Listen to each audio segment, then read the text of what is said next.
Okay, this is part 12 of Rebel. I just wanted to say before we get started, please make sure that you keep subscribing. It really is helping me get closer to monetization, and it makes me really happy when you do.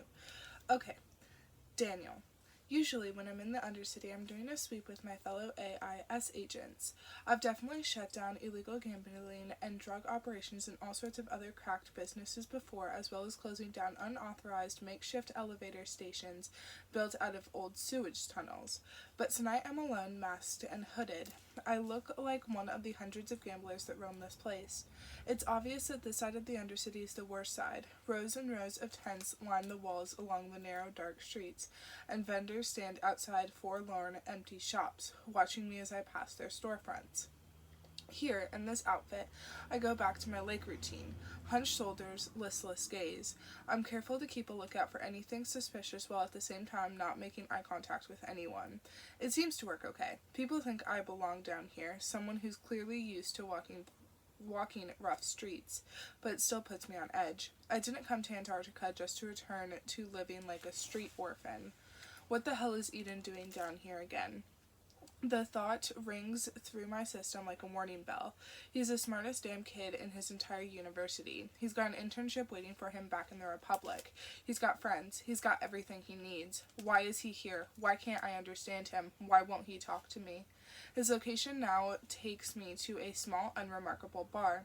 The bartender gives me a hostile look. This kind of place should be intimidating for most people unused to being down here, but I've seen plenty worse than this. "What's going on in there?" Justin says over our line. I observe the bartender's posture than everyone else in this space. "My guess is that we need a password to get through," I whisper. "Can you scan the outside perimeter for anything behind this building?" "Looking now," she says. I step out of the bar and into one of its narrow side alleys. At first it looks like any other dead-end street, a narrow space packed with garbage bins and wads of trash strewn all over the place.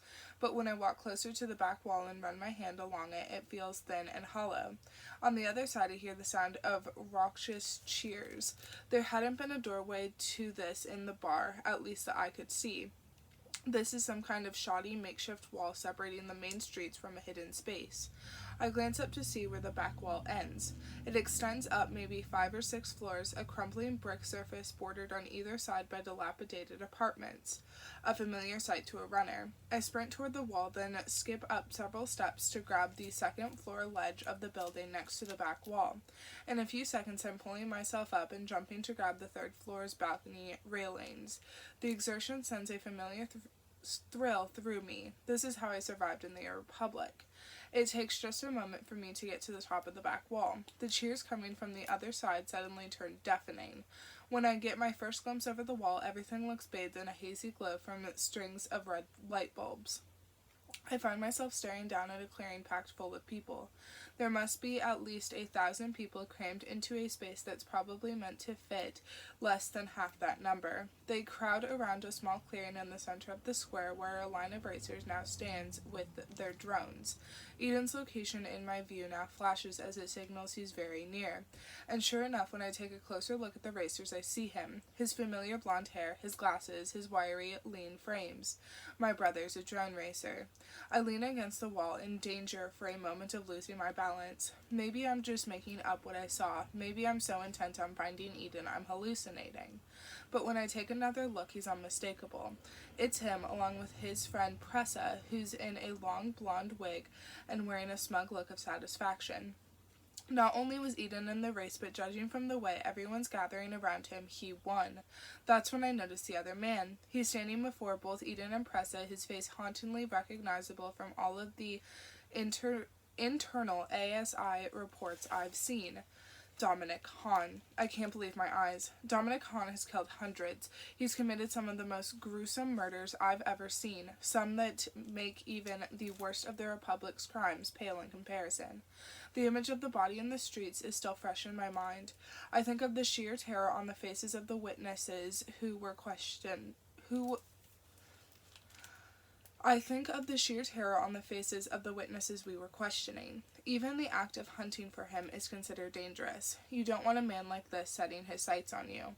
Dominic Hahn doesn't attend races like this. He rarely appears in public when he can just send his underlings in his place. He's one of the most elusive figures terrorizing the city. AIS has glimpsed him only a few times, with nothing but a grainy photo of his face to prove it. And yet here he is, standing in front of my brother, a thoughtful smile on his face. As I look on, Han says something to Eden that I can't make out. The blood in my veins chills to ice. I force myself to stay calm, blending into the shadows while the audience below gapes at the exchange. Before him, Eden stays frozen, unsure what to say in response. Walk away, I urge him silently. Turn your back. Run. Except my brother doesn't. He smiles a little at Han and then says something to answer him. I feel like I'm back in the Republic again, looking on helplessly as the soldiers take my family away.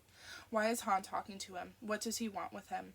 But even as the questions flood my mind, I know the answer by instinct. It's because Eden made the best drone here. His nimble hands had built a machine so remarkable that it caught Han's interest, that it beat out all the experienced racers, that it won. I've never doubted Eden's talents, but have I still been underestimating him? Everyone makes room for Dominic Hahn as he steers Eden back toward the center of the clearing. Hostile looks linger on my brother. If it weren't for Han's presence beside him right now, he might already have a knife in his back. A surge of panic hits me. I have to do something. My hand lingers by the gun at my belt. I'm not as good a shot as June, but I've gotten pretty good over the years with my AIS training. From here, I might be able to take out Han with a single shot to the head. But Eden would be the most immediate suspect. The new kid, suddenly here when Han's killed. I don't know how many of the people in this audience are Han's spies and bodyguards, but I do note that there are some whose eyes sweep the audience instead of focusing on the racers. If I managed to kill Han, his men would shoot Eden dead before the body even hit the floor. And there's no guarantee I'd hit Han. What if I missed? I grit my teeth and force myself not to draw my gun. Instead, my gaze goes up to the red bulbs dangling over the space. I follow the trails of lights until they end next to the walls, the sides of which are supported by a lattice of thick steel beams. An enormous circuit breaker sits against the wall that would have led back into that small bar. I straighten a little from my perch on the back wall. In the shadows, I know I look like little more than a moving silhouette, and no one seems to notice me as I swing to the crisscrossing steel supporting one of the side buildings and pull myself soundlessly up onto the lowest horizontal beam, then the next one. I keep climbing until I reach the circuit breaker. The wires connecting all the ceiling's bulbs bunch together here in the upper corners. Aside from those bulbs, this clearing is lit only by the weak light coming from the surrounding building's apartments. I pull a knife out of my boot. Down below in the clearing, Han pats my brother on his shoulder. The sight's enough to send a shudder deep through my bones. I slash once through the red bulb's wires. The entire space plunges into darkness. No time to waste. I turned on my system's grids. In the chaos, a sense of thin, neon blue virtual lines light up over my view, showing me where to go and where people are. I swing down from the beams one at a time as fast as I can. My feet hit the ground in seconds. Then I'm bolting into the crowd, shoving past people as I seek out my brother. I reach him. In my grids, he looks like a sickly green animation. He lets out a startled shout before I clap a hand over his mouth. Then, without a word, I pull him with me and run. To my overwhelming relief, he doesn't resist. He just follows me. We dart through the crowds to one of the narrow alleys that other people are running toward, one that dead ends at a nondescript shop, then leads out into a main street. Everyone around us jostles past, panicked that the clearing is being raided. Somewhere behind us are Dominic Hahn and his men, but I don't dare look back. You followed me down here, Eden snaps at me as we go. In the darkness, his eyes glitter once, livid. He doesn't have a clue how close he came to death. You don't understand, I say. That man was Dominic Hahn. At that, Eden blinks at me. So? He asks. So, I answer grimly. You have no idea what you've just gotten yourself into.